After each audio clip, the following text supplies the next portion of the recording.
Good afternoon. Welcome to the 2024 session of the paper award of the MinE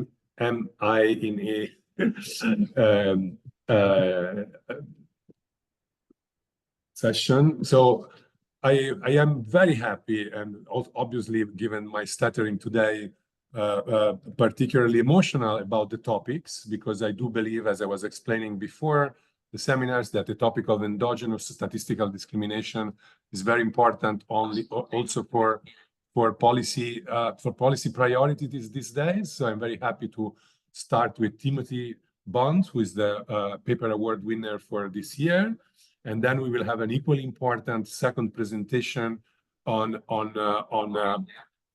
arrest biases by the police, etc., and other very important topics that have been also important in the US, unfortunately, not necessarily as a top priority for these elections, but very important nonetheless. And so I like to give equal time to both of you, and you decide whether to open up the questions during the presentation or leave 5 minutes at the end for Q&A. Timothy, the floor is yours. All right. Thank you very much for the introduction, and feel free to interrupt with questions. So let me share my slides here and see if this works. Okay.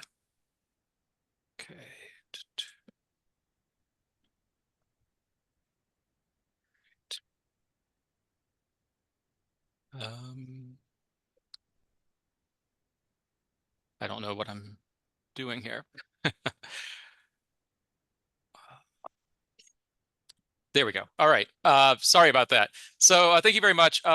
So this paper was joint with Mary Kate Batistich, Sebastian Lin, Kevin Mumford. Kevin's my colleague here at Purdue.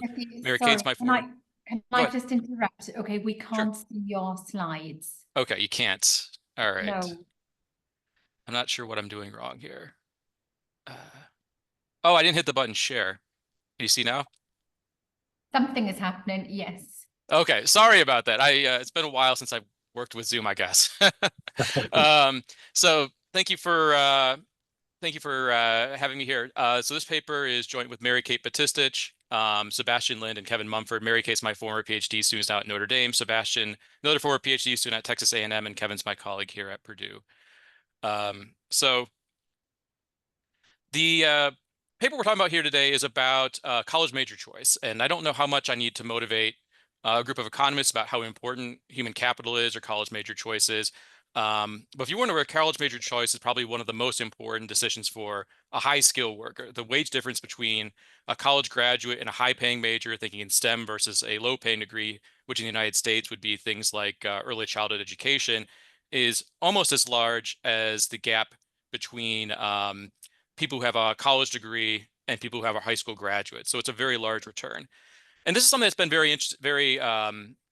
very big interest to policymakers as well. So in the recent Supreme Court decision here in the United States, which curtailed the use of racial admissions preferences, a central argument for why the court should do this was that affirmative action racial admissions preferences distorted college major choice, and potentially in a way that would have had a negative impact on Black students.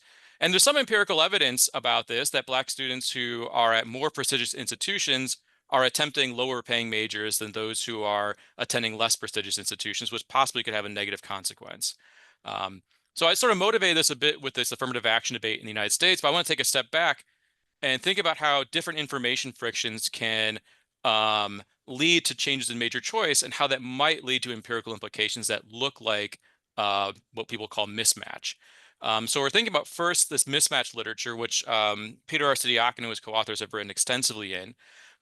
They're often arguing that students have incomplete information about their own aptitude. And so they're not very certain about what investments they should make. When they get admitted to a prestigious institution, so Harvard admits you unexpectedly, students respond to this by updating their beliefs. They become more positive about their aptitude. And that ends up with them making mistakes by attempting too difficult investments if the reason admissions decisions are actually based on, rather than their aptitude, was because of trying to meet some sort of diversity threshold at the university. On the other hand, we also have the statistical discrimination literature. And so I'm citing Kevin Lang and Michael Manoff's paper here, But there's a long tradition in this literature as well that says that employers have less precise information about the productivity of Black applicants than white applicants. This could be due to differences in communication patterns or nonverbal cues or different things like that, where a white employer might not be able to feel very comfortable making judgments of potential employees who are Black. What that means then is you're going to rely more heavily on observable indicators of Black applicants' productivity. And if you think about what the incentives are going to be for that, Black students should invest more in things that are easy to observe about their productivity. Specifically, they should invest more in education. So we're going to take these two types of information frictions, both of which have an impact on human capital or have been posited to have an impact on human capital choice, and put them into a model of major choice. And we're going to find this kind of surprising. So the student's incomplete information about their type, which has been proposed in the mismatch literature as why students would take too difficult investments, actually has the opposite effect. So if you have incomplete information about your type, it makes your choice of human capital investment, your decision to attempt a difficult major, to be a less reliable indicator of your aptitude to employers. So employers should rely less on that information. That comes back and reduces the incentives for Black students to choose more difficult majors and causes Black students in equilibrium to attempt less difficult majors than white students. It actually moves against having mismatch. In contrast, statistical discrimination raises the value of major choice for Black students because it acts as a more important signal to employers. That increases the incentives for Black students to choose a more difficult major, which leads Black students to attempt more difficult majors than similar white students. And in equilibrium, then, we have Black students who look like they're mismatched to major type. We're going to test for which of these frictions is more important using 3 different data sets. And what we're going to find is that statistical discrimination is the more dominant force. What do we see in data? We're going to see that Black students take higher paid, more STEM-focused majors than white students conditional on their SAT scores and their high school grades. We're going to find that that disparity becomes larger as it moves up the SAT distribution. We're going to find that Black students earn lower wages than white students in the same major, and it doesn't matter whether you're controlling for their SAT scores or not. We find the difference regardless. And one of the most interesting things we're going to find is that the largest racial disparity is among those in the highest earning majors. And the reason I find that particularly interesting is that the conventional wisdom in the racial discrimination literature is that the Black-white wage gap closes as you move up the aptitude distribution or up the ability distribution. So here's one measure that we find that we typically think is a measure of productivity, and the Black-white wage gap grows moving up that distribution. Putting this all together, what's the conclusion from this? Our results suggest that when we look in our data, we see a pattern that looks like mismatch. We see that Black students look like they're taking maybe too difficult majors relative to white students, but this is an optimal response to anticipate discrimination in the labor market. It's not a suboptimal response due to having poor information about their prospects. All that being said, we do find some evidence that Black students have less precise beliefs about their type, using differences in labor market return to college grades, which I'll talk about briefly in a little bit. All right. There's a long literature. I don't want to talk too much about it today in limited time, but the 3 things we see ourselves contributing to is there's sort of the affirmative action and mismatch literature, whether racial admissions preferences lead Black students to take human capital investments that are suboptimal for their maximizing productivity. There's a much smaller literature that looks specifically at racial differences in college major choice rather than looking at university effects. And there's also literature that talks about how the labor market can influence major choice. And our perspective is that we're contributing to this because discrimination in the labor market is a labor market condition that can come back and affect human capital decisions. All right. I'm not going to go through a lot of math here, but I will briefly give an overview of our model. We have a large number of Black and white students. They're going to have normally distributed beliefs about their type. This is because it makes the math work very nicely with Bayesian updating. They're going to choose from a continuum of investment technologies. We're going to call that M for major. You could apply this model outside this for other investment technologies. We were thinking about how this could apply to university choice as well. The human capital production function, conditional on your type, is single peaked. What that means is that if you choose a major that's too difficult relative to optimal or too easy relative to optimal, you're going to end up with a lower level of productivity than the single human capital maximizing productivity. The reason we formulated this in this way is that we wanted a human capital production function that would yield negative effects of mismatch, which is what people have been writing about in that college mismatch literature. I will say another thing I want to say is I'm calling majors being indexed by difficulty. That's a one-word expression, so it's easy to use. Really what I think we're thinking about here is sort of the majors that confer labor market readiness to the market, and we're going to measure it primarily through wages, as I'll show you later on. Following similar structures you see in the statistical discrimination literature, employers aren't going to observe your productivity. What they're going to observe is your major choice, so that's an observable indicator of productivity that you control, your college grades, which is going to be an unbiased indicator of your productivity, and then a labor market signal, which is going to be also an unbiased measure of your labor market productivity. The difference between grades and labor market signal and statistical discrimination is usually more precise for white workers, and we can't observe it as the econometrician. But for for grades, we can observe this, and we're going to say that it's equally informative regardless of your race. So that's why these two different pieces of information are interesting. All right. What's the equilibrium here? There's going to be a one-to-one mapping from your aptitude to your major. I also should say I'm using aptitude again because it's an easy word to use. We're really thinking about your college readiness, your college preparation, the accumulation of all the different investments that have been made in you from, say, birth all the way up until the time that you're making this decision around age 18. But equilibrium, there's going to be a one-to-one mapping between your aptitude and your major. We can solve this model by starting at the lowest type using an equilibrium refinement. The lowest type is going to choose the major which maximizes their human capital. Once you pin down that lowest type, you can look at the marginal incentives for every worker going up there. And what you see on the margin is that it depends on which of our two information frictions dominate. So if student information frictions dominate, meaning that in equilibrium, employers are going to view the major choice of Black students to be a less reliable indicator of productivity than for white students, then white students are going to over-credentialize. They're going to invest more in their major relative to Black students because employers are viewing that as a more important signal. What that's going to happen then is that Black students are going to have more human capital. They're going to graduate with higher wages within major, and they're going to have a larger observed return to major difficulty. All of this is flowing through the fact that relative to Black students in this equilibrium, white students are going to be more mismatched. They're going to be underprepared relative to Black students in the same major. In contrast, if statistical discrimination dominates, that means in equilibrium, Black students are going, or the employers are going to view the major choice of Black students as being a more informative indicator of their productivity than the major choice of white students. Then we're going to see Black workers over-credentialize. So Black students are going to be taking more difficult majors than white students. They'll graduate within the major with less human capital because they're less prepared than their white peers. They'll get lower wages, and then they're going to have to graduate with a lower observed return to major difficulty. I talked a little bit about grades. Grades is surprising. When we wrote this model, we thought that grades was going to be a great way of indicating whether or not statistical discrimination mattered, because grades is an observable information that's equally informative by race. It turns out that that actually doesn't work the way that we thought it would. The reason is because of the law of iterated expectations. And if I'd gone back to my PhD notes and reread, things like Barber and Gibbons, it should have been, when I did that, it became obvious to me why this was true. But essentially, when you think about what are we estimating, if we estimate a regression of wages on major and grades, we can't observe all the other stuff the employer is relying on. So you use a law of iterated expectations. It's just basically the linear projection of wages onto major and grades. That's just telling us, do employers view major or grades as a more reliable predictor of your productivity?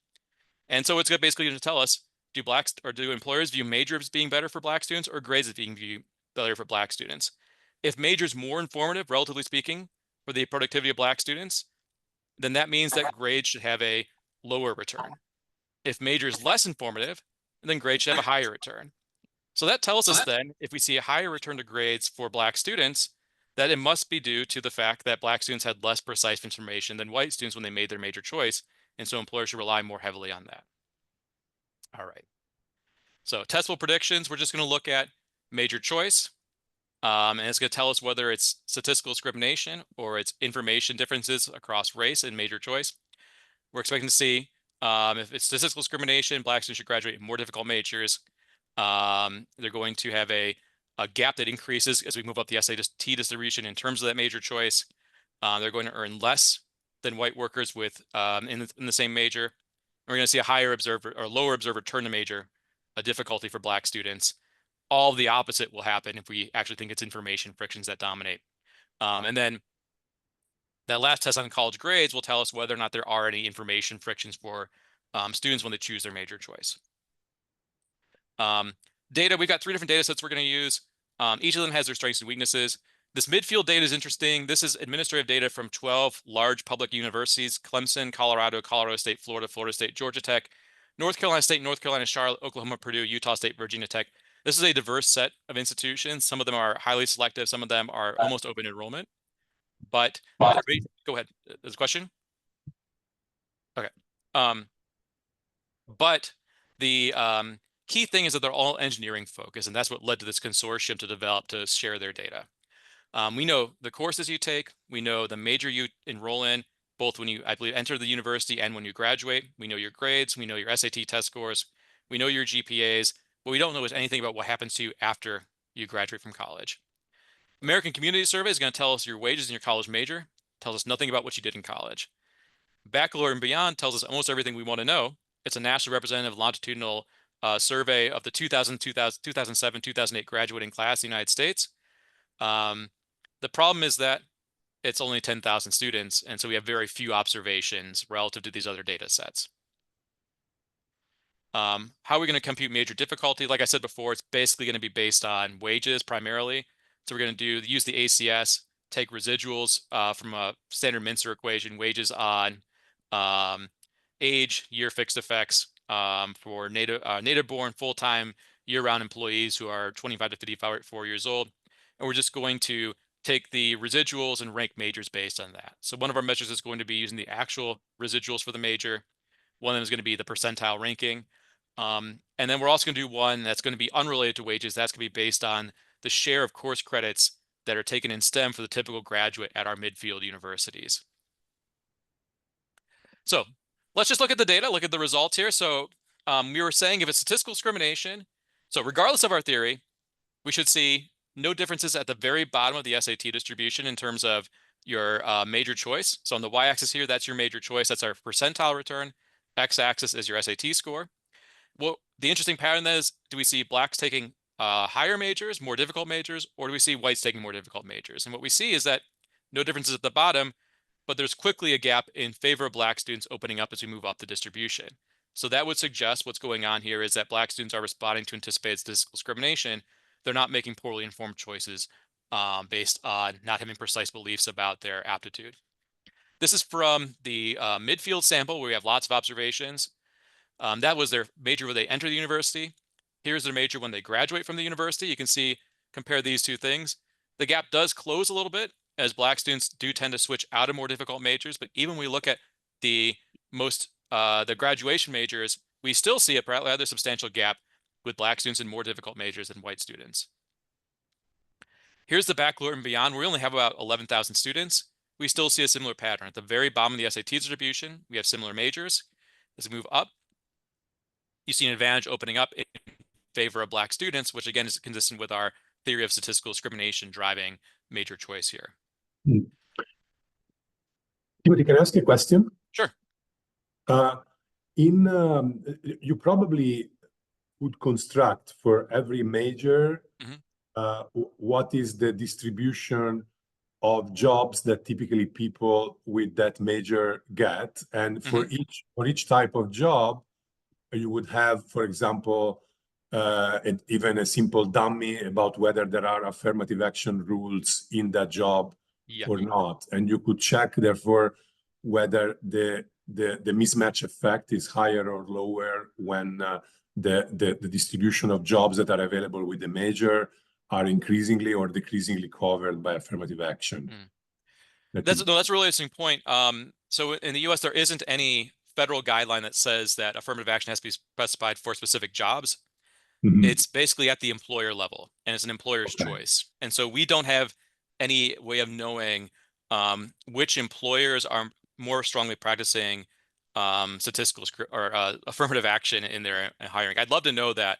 We do know specifically for Purdue, I know the name of employers for our graduates, but I don't know of any way I could link that into something about maybe racial preferences at that employer. But I think that'd be really interesting to do if I could do it. Okay, thanks. So this table is just going to formalize the figures I showed you before. So we've got our three different measures of major difficulty in panel A, B, and C. What we're expecting is that Black students are taking more difficult majors. That's going to be the black dummy. And we're expecting that that SAT gap is going to grow as we move up the distribution. That's the black by SAT effect. And what we see is across starting majors, graduation majors, in the state school sample, our midfield sample, and in the baccalaureate beyond, for all of our majors, all of our measures, we're finding results that are consistent with statistical discrimination being the driving force. All right, this is the second, I think maybe the last table I'm going to show you. What about our earnings? So we've established from our major patterns that we think it should be statistical discrimination. So we then would expect that we look at earnings, the pattern should follow our theory of statistical discrimination as well. So what we would expect then is that Black students are earning lower wages than white students within the same major. That wouldn't be that surprising. There's a Black-white wage gap. But what is more surprising is that there is a Black-white gap that increases as we move up into more difficult majors. That would be inconsistent with sort of the conventional wisdom we see on the relationship between, say, ability or human capital investment in the Black-white wage gap. What do we find in the ACS? We find consistently that there is a Black-white wage gap within majors, and that Black-white wage gap grows larger as we move up the major distribution. We find that for all three of our majors. We find that whether they have state fixed effects or whether we even have state by race fixed effects that account for maybe differences in discrimination across states. In the baccalaureate and beyond, we go from 2.6 million observations to 26,000 observations. And these are observations of three different wages for 26,000 divided by 3. So about maybe 8,000 people observed 3 different times.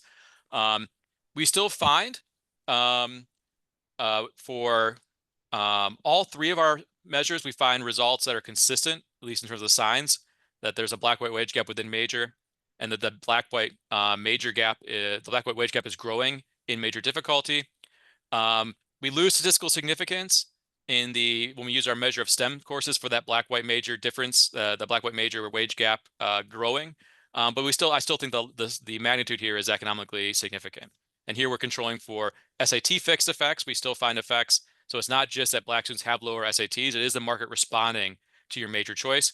Column 6 here, that's the one that I said that we could find a test using college GPA to see whether or not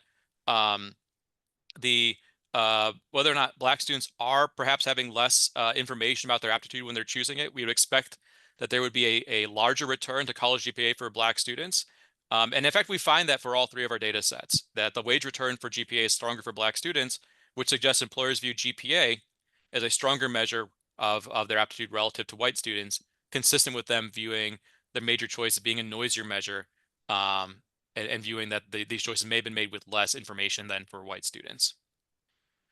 Okay, let me briefly talk about different things we've done.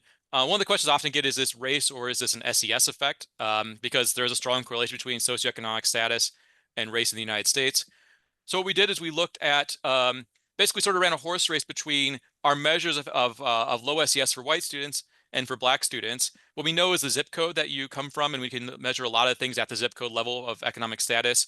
What we find is that we always find racial effects that we found all of our predictions from our statistical discrimination model hold, controlling for SES status that we can measure.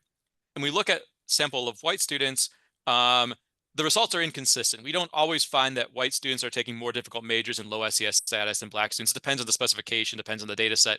So we don't see consistent evidence among just low-income people of doing these patterns. We do see it for Black workers independent of their SES status that we can measure. Everything I showed you is robust to using your first declared major rather than your the graduation major. We don't see any differences by age or gender. Did a whole bunch of robustness checks using different measures of major difficulty. In the baccalaureate and beyond results I've showed you, I was using your classification. Are you a R1 research university and R2 research university? If we throw in institution fixed effects, we usually have like 3 students per institution. We lose a lot of precision, but the magnitudes don't change very much. One thing we're working on is using like SAT, average SAT of the institution instead as a measure of this. But from what we've seen so far, it seems to be robust to that. So summary here, robust. The results strongly indicate that Black students are taking more difficult majors due to anticipated statistical discrimination. The important point here is that it's an optimal response to discrimination. It's not distorted behavior due to institutional factors. It's not distorted behavior because they have poor information. And I want to talk briefly about what this means for testing mismatch at other at university admissions, which is the sort of the main thing of policies going on in the United States. Don't have a lot of time here, but just sort of summarize. I think what's important if you're thinking about testing for mismatch, you have to take into account what the information is held by employers. And so a common thought experiment would be, what if we could do a regression discontinuity at admissions threshold? And so what we're doing is we're going to be randomly assigning individual students to highly selective universities and less selective universities at that margin. If information is complete, then the RD is going to say there should be positive effects of going to a more selective school, even if students accumulate less human capital because of that signaling effect.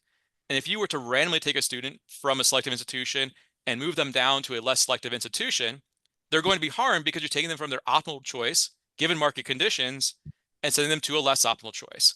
If information is complete, meaning that workers are no longer relying on your education choices as a signal, then we can actually recover the human capital effects from an RD. So another type of policy that people have thought about is, let's use an affirmative action ban. That's going to change the market beliefs and will recover human capital effects regardless of the information type, because the markets change their beliefs in response to new policy. Shortcoming here, though, is that it's only telling us whether we're changing or whether the effects of affirmative action are better at current levels versus zero. So we can't tell you whether changing on the margin would benefit or harm Black students. All right. So just let me wrap up very quickly. So we developed a new model of human capital investment where students have information about their aptitude and anticipate statistical discrimination. The effects of the information channels are actually the opposite, so we can test them against each other. We find statistical discrimination is the stronger effect. It tells us that Black students are making optimal choices, and the mismatch we're seeing is actually an optimal response to anticipated discrimination. We should, our policy implication here, think carefully about what you're trying to evaluate when you're thinking about mismatch, and think about the impact of information employers might have at your empirical strategy. So I think I just finished in time, but thank you guys very much. Thanks, Tim. So in order to give also equal time to Diego, let's open up to at most one question. If there are two, Gemma decides which one to pick. Just kidding.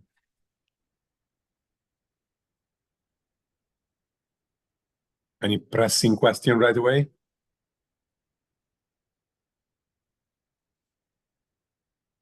In the meantime, Diego, you can load your slides.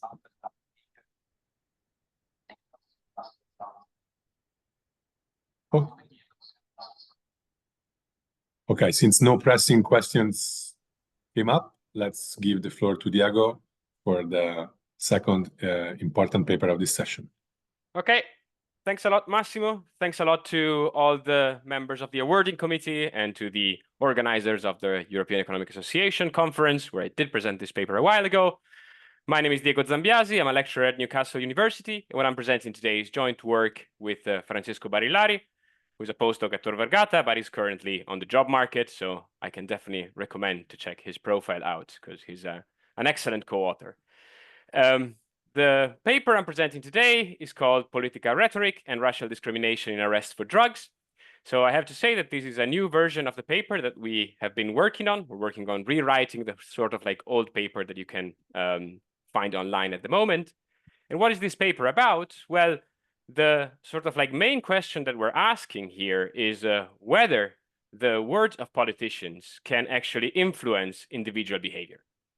And this is a topic that has been widely studied in economics and other social sciences in a variety of settings, and it's extremely relevant. And just to show how relevant this is, you can think about the last presidential campaign, where both candidates, Republican and Democrat, did accuse the other of using inflammatory rhetoric.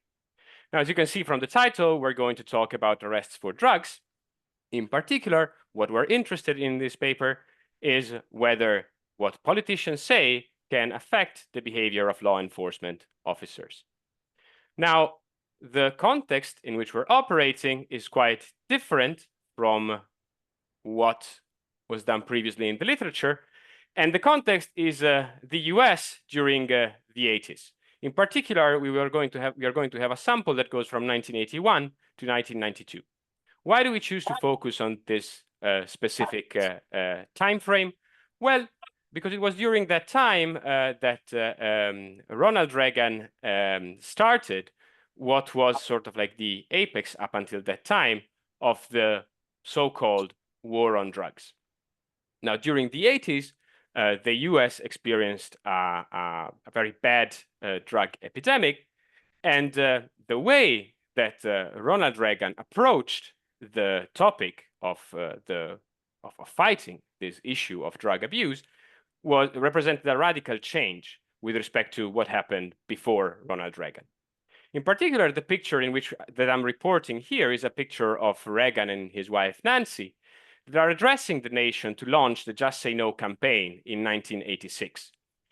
The important feature of this campaign was that the focus started shifting from drug abuse as a health issue, specifically possession and use of drugs as a health issue, to a problem that needed to be addressed as a crime. In particular, Reagan's approach stressed the individual responsibility of each American citizen to fight this war against drugs. And as I said before, was heavily focused on criminalizing not only trafficking and selling of substances, but on criminalizing possession and use as well. Most importantly, in our setting, the focus of Reagan's and later on Bush Sr.'s war on drugs campaign was focused on crack cocaine. What is crack cocaine? Crack cocaine is a smokable form of cocaine. So basically, you take powder cocaine, you start doing some chemical tricks, and then you get some rocks that can be smoked, which deliver an extremely intense but very short high, which obviously is the sort of like perfect ingredient for a strong addiction. And in the 80s, the abuse of crack cocaine was heavily associated by media with Black Americans. Now, the medical studies that are out there suggest that, yes, on average, Black Americans were more likely to use crack cocaine than white Americans. But once we consider something like neighborhood fixed effects, so after we control for sort of like, after we compare people who are sort of like at the same levels of income, then consumption was not different, okay? So the issue was to target crack cocaine. Everyone had to put in an effort to win this war, and the media did oftentimes associate crack cocaine with Black communities. Now, when did this rhetoric start really peaking? Well, it was in the 1988 presidential election. So after, in 1988, Reagan was at the end of his second mandate. They couldn't run for president anymore. And the election was going to be George Bush Sr., that you can see here, against the Democrat Michael Dukakis. Michael Dukakis, by May, was leading in the polls. And one of the strategies that Republicans employed to try and win the presidency, which actually they did win in the end, was to focus a lot on the issue of portraying Michael Dukakis as being unfit to rule the US because he was soft on crime. So the war on drugs rhetoric started playing a more and more crucial role in the Republican campaign, which was sort of like organized by the guy that you can see here on the right of the picture, Lee Atwater, who was the campaign manager for Republicans at the time. And some people have theorized, so Haney Lopez in the book Dog Whistle Politics has theorized that it was Lee Atwater who sort of like tried to push independent journalists to push the topic of the war on drugs, just to stress how important this was in order to gain an electoral advantage over Michael Dukakis. Now, given this setting, the research question that we want to try and answer is the following. So, can political rhetoric affect the behavior of law enforcement officers?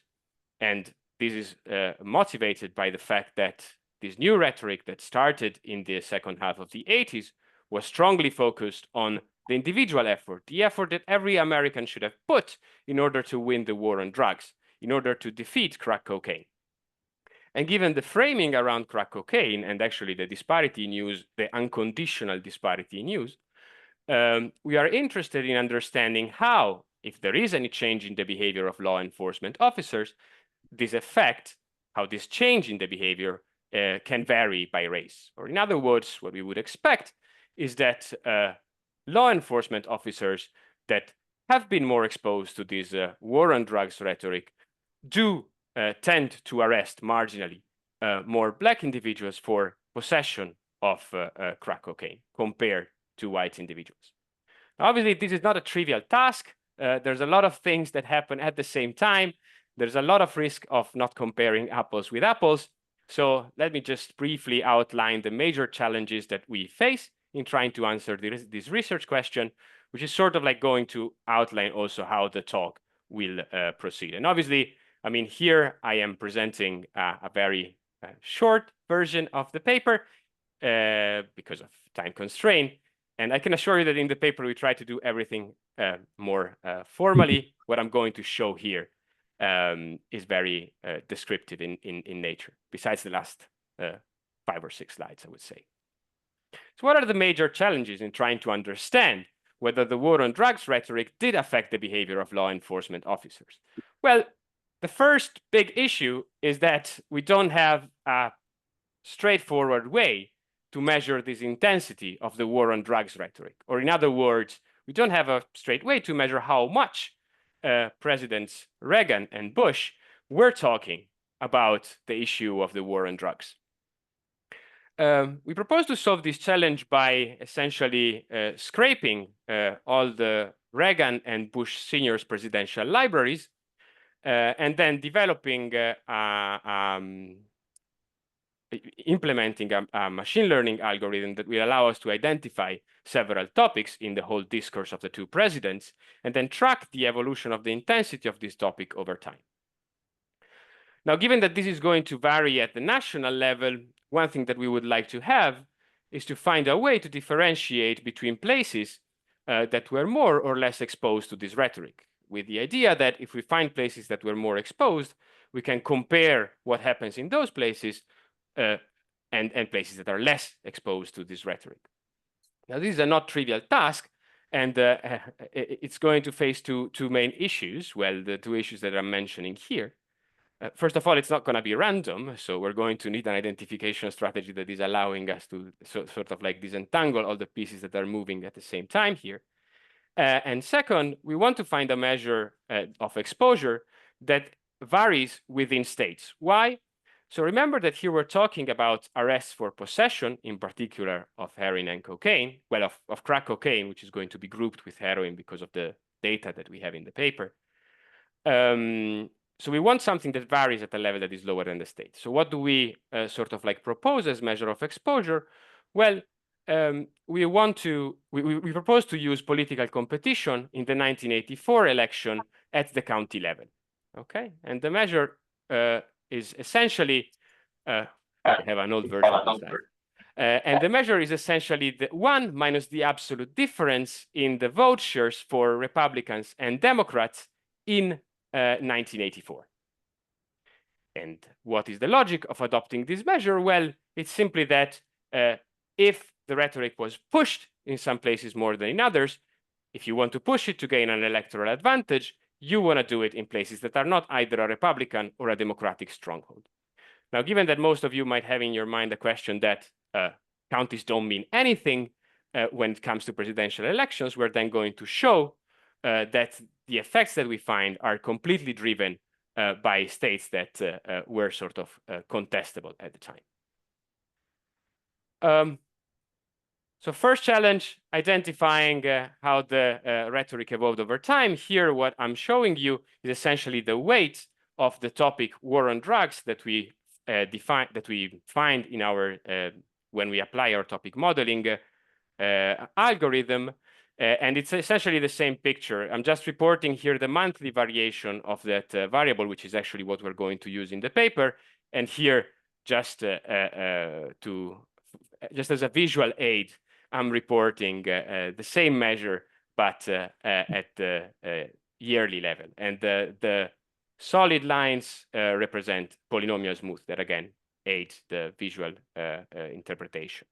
What you can see here is that the pattern of the intensity of this war on drugs rhetoric is sort of following the story that I was telling you before, with the rhetoric starting to increase during the second Reagan mandate, and sort of peaking around and after the 1988 presidential election. Again, this is consistent with President Bush talking a lot about the issue before the election and then immediately after the election as well, just because, I mean, if you campaign on something, you want to keep the issue relevant after the elections as well.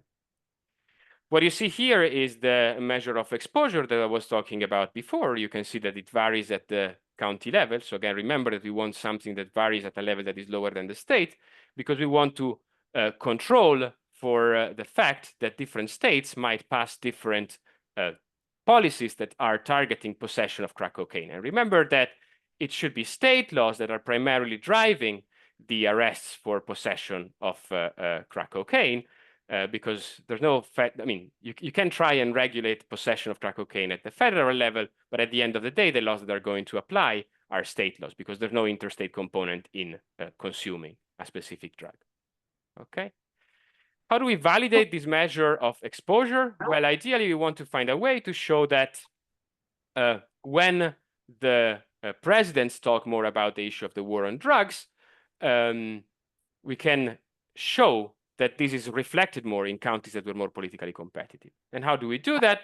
Well, we do that by using data about mention of words that are related to the war on drugs in local newspapers. And I can show you the idea here. Again, in the paper, we do it a bit more formally. But what you see here on the left is, again, the plot that is showing you how the war on drugs rhetoric evolved over time. Again, you can see that it grows in 86, sort of peaks around 1988. And then what you see here to the right-hand side is a plot that is showing you the average number of monthly mention of words that are related to the war on drugs in counties that are above and below the median of this measure of political competition that I just defined before. In gray, you can see values that refer to less competitive counties, and in black, you can see values that refer to more competitive counties. Again, here I'm showing you an above median split, but then in the model, you're going to see that we use a continuous measure. But again, here the pattern is relatively clear with the two lines starting to diverge. So when the war on drugs rhetoric starts intensifying. And how do we interpret this? Well, what these plots basically show is that when presidents were talking a lot more about the war on drugs, local newspapers in more politically competitive counties were mentioning the issue of the war on drugs more. So we consider this as evidence that the war on drugs rhetoric penetrated more in places that were more politically competitive. So we consider them to be more exposed. Now, let us see how that is reflected on arrest patterns.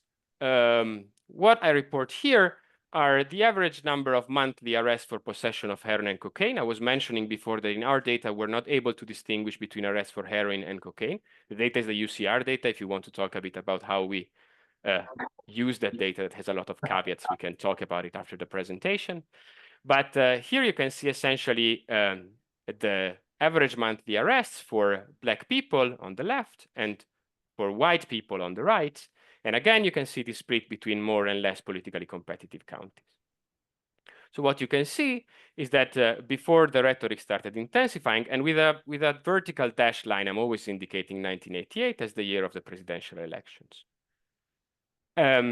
What you can see is that the gap between more and less politically competitive counties was not that huge before the rhetoric intensified, but actually starts increasing more and more when the rhetoric does intensify. And this pattern holds for Black people.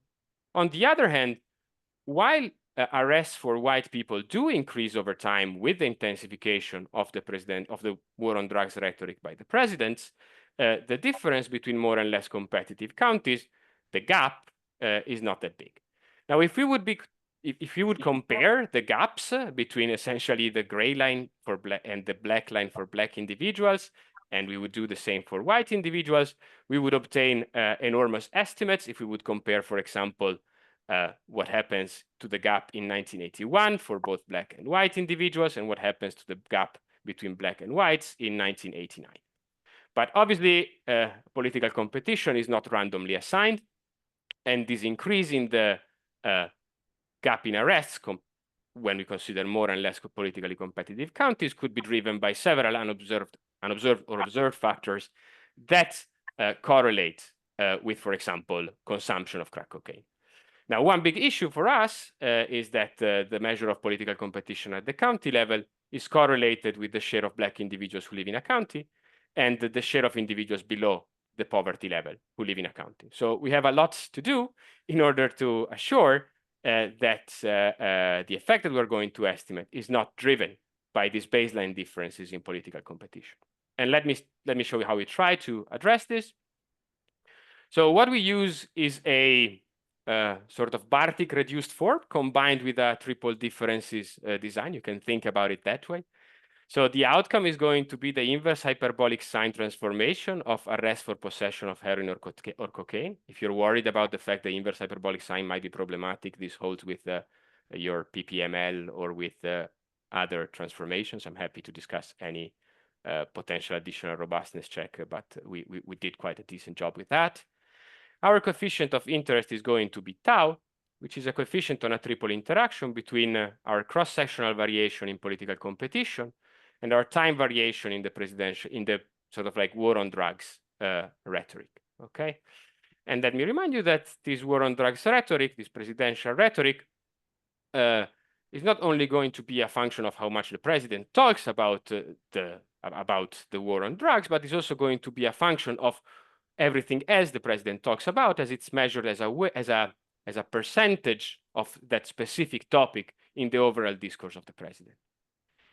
And again, so we interact political competition, the intensity of the war on drugs rhetoric over time, with a dummy for outcomes that refer to individuals of a specific race again. So on the Y, we're going to have the inverse hyperbolic sign transformation of arrest for possession of heroin or cocaine in police agency P, in month T, and for race R. And then we had a bunch of fixed effects and control variables, which we hope can allow us to sort of disentangle the effect that we're interested in from every correlate of political competition, okay?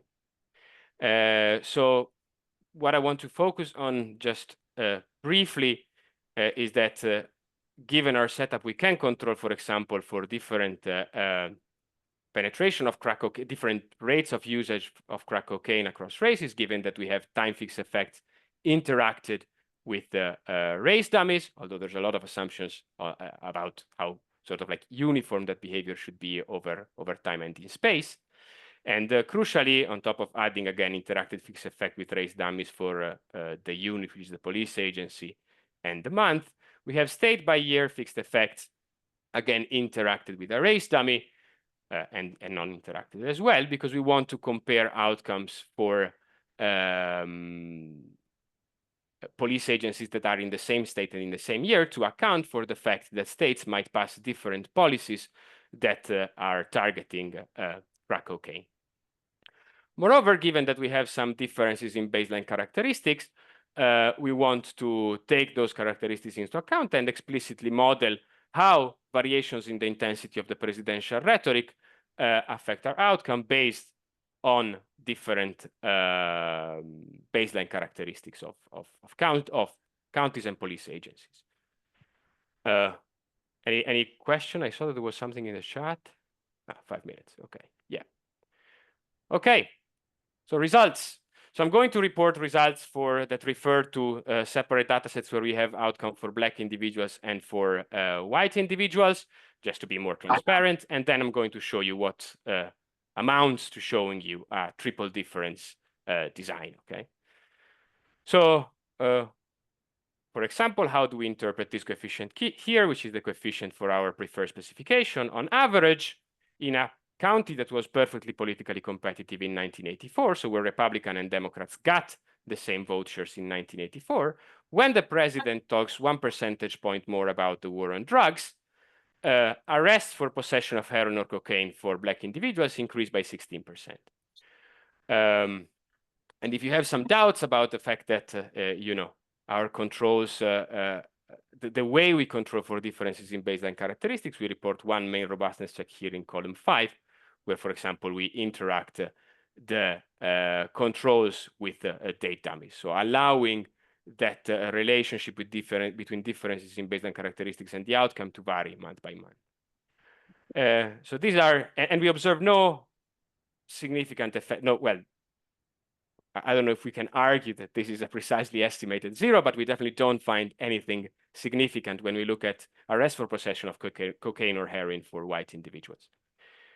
And well, here what you can see are essentially the estimates for a sort of like akin to a triple difference specification, where you can see again that after we introduce, we control for like state-specific dynamics, the coefficients are relatively stable. And again, given that we did find an effect of zero for white individuals, the point estimates are extremely similar to the point estimates that we obtained when we were estimating the model only when we considered outcomes for black individuals.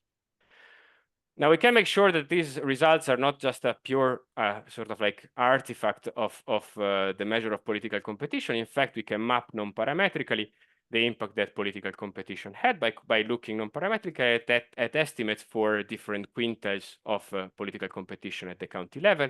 And you can see that when we do that, there is a sort of like quasi-linear relationship between political competition, the intensity of the presidential rhetoric against drug abuse, the war on drugs rhetoric, and the racial gap in arrests. And most importantly, one thing you might be worried about, as I was saying before, is that, you know, counties don't really matter for presidential elections. So if we do split our sample and we estimate the very same things for states that were above and below the median of political competition measured at the state level for the 1988 presidential election, that just to measure how close states were in the 1988 presidential elections, we can see that both the effect on the probability of observing a war on drugs related term in the first 3 pages of a local newspaper increases only for states that were above the median of political competition. And again, all our effects are driven by within state variation in political competition at the county level, but only for states that are above the median of political competition. Now, there are a few things that we need to address here, and the main threat that we could face, or like the main mechanism that would go against the story that I told you so far, is that it's not the behavior of law enforcement officers that is changing. So it's not law enforcement officers who are more exposed to this war on drugs rhetoric, and then at the margin decide to invest more effort in trying to arrest more Black individuals for possession of heroin and cocaine. But it might be that there are several factors, you know, that are contributing to the criminals changing their behavior instead of the law enforcement. Moreover, if you do believe that the results that we find are just driven by the fact that there was an increase in consumption of crack cocaine for Blacks, for Black individuals in counties that were more politically competitive, when the war on drugs rhetoric increased, then we would expect to see something at least on some other type of crimes, given that, you know, smoking crack cocaine is a highly addictive behavior that normally condemns an individual to a path, to a criminal path. And the nice thing is that we don't find anything on any other crime. Okay, so if we estimate our main specification on several other crimes, or if we aggregate them in like the total number of arrests, excluding arrests for possession of heroin and cocaine, arrests for crimes that are non-drug related, or arrests for crimes that are drug related, we don't find anything. So we consider this as strong evidence that the effects that we find are not driven by a change in the behavior of criminals or potential drug users. So given that maybe I want to have a couple of minutes for questions, let me just conclude. Obviously, in the paper, we do a couple more things. But what we do show is that the war on drugs rhetoric influenced law enforcement behavior in the 80s. In particular, we find that counties that were more exposed to this presidential rhetoric saw a 16% increase in the arrest gap for possession of heroin and cocaine only. So we don't find anything on any other crime. If there's any question, I'm very happy to answer. Otherwise, I think I'm done. Thanks a lot, Diego. Any questions? Massimo, a question from Shulin. Hi, thank you, Diego, for this very interesting presentation. So I was wondering about the mechanisms behind the surge in arrests. So you're telling the story like it's some type of salient story on the side of police officers. Is there any sort of role in the police to actually establish some sort of success for the Reagan administration in terms of their number of arrests? Are police statistics being used to sort of, boost the political campaign? Are there any resources flowing into these battleground counties that may actually create incentives for the police officers to perform along certain dimensions? Or do you just think they're citizens like everyone else, they're being exposed to a narrative, and that's why they change their behavior more individualistically rather than systematically? No, thanks, Celine, for the question. So these are things that we thought about a lot. So let me start by answering your sort of like second question, which is about additional resources being allocated to police agencies that were in battleground states. So we can use data about the personnel of these police agencies, and we do observe actually their precisely estimated zeros when we do. Maybe I should have it. I probably have it here. Second.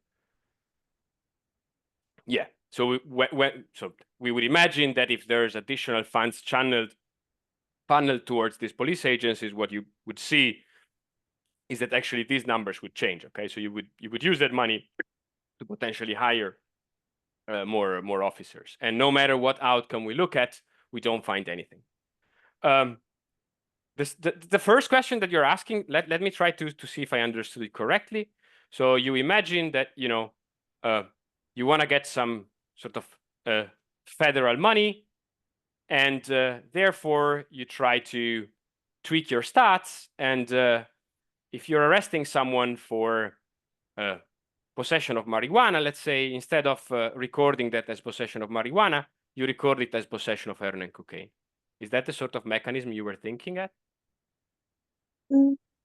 Not necessarily. I think what I was thinking about is more whether, which you've partially answered now, whether you think there's some sort of incentive on sort of a police union level, which may be more affiliated with, the Republican Party, and therefore sort of instructs their police officers to behave in a certain way. Yeah. Rather than some sort of individualized exposure of police officers and them at an individual level changing their sort of behaviors. Yeah, no, okay, so I get it. So it's slightly different. So we thought about this, and in the paper we have a section in the mechanism where we talk about this potential chain of command effect. So in the main regressions, we do control for a dummy for whether a police agency is a sheriff's office. Again, sheriffs are elected. So, I mean, you might expect that they sort of behave differently. So that's how we control for it in the main regression. When we take a look at this chain of commands effect, what we do is we exploit the fact that in some counties, the elections of public prosecutors and of sheriffs are on cycle with the presidential election. So we compare counties that are on cycle vis-a-vis off cycle elections, elections of the public prosecutor and of the sheriffs.